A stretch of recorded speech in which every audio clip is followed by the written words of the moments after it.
However, much as peace softened the signals of an approaching storm, the entire face of the city would change as the Great Fire swept through Chicago that very year.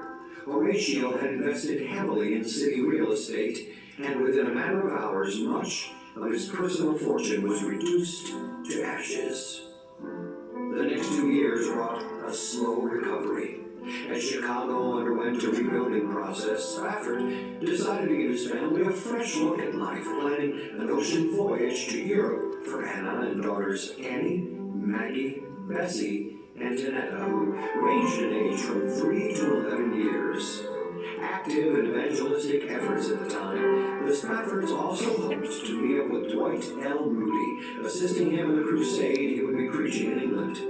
On the day of the family's departure, circumstances detained Horatio, so Anna and the girls were sent ahead, sailing from New York Harbor on the ocean liner SS Ville de Havre for the west coast of France.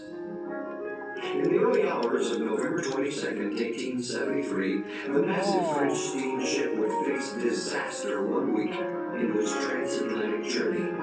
Amidst an atmosphere of warning bells, darkness, and confusion, the Ville de Havre collided with a Scottish three-masted clipper named Loch Earn. The Ville de Havre sank to the ocean floor within 12 minutes. 226 people lost their lives. The crew of the crippled Loch Earn struggled to stay afloat as they scattered to rescue the perishing. Anna Spafford was discovered on a floating plank, unconscious and alone. Daughters Annie, Maggie, Bessie, and Tanetta had all drowned. An American cargo ship called the Tri-Mountain was able to rescue passengers from both ships. Soon after, the Loch Earn sank as well. 9 days later, Anna arrived in Cardiff, Wales.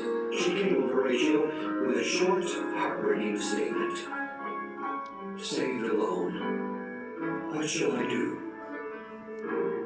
After receiving Anna's telegram, Horatio immediately left Chicago to bring his wife home.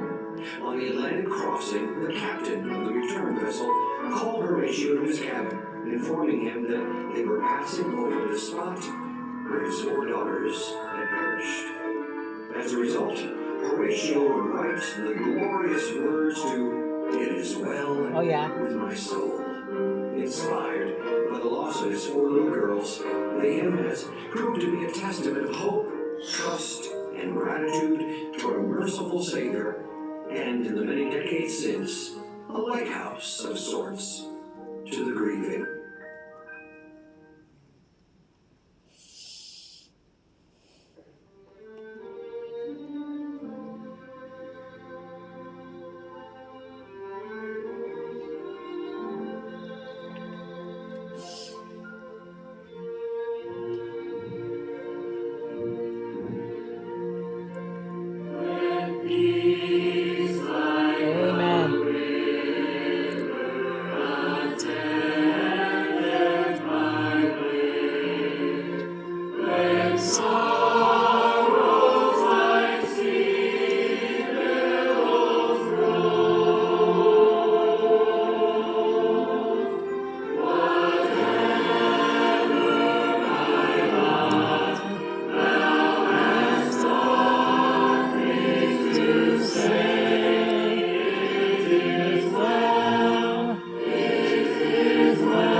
at the end, the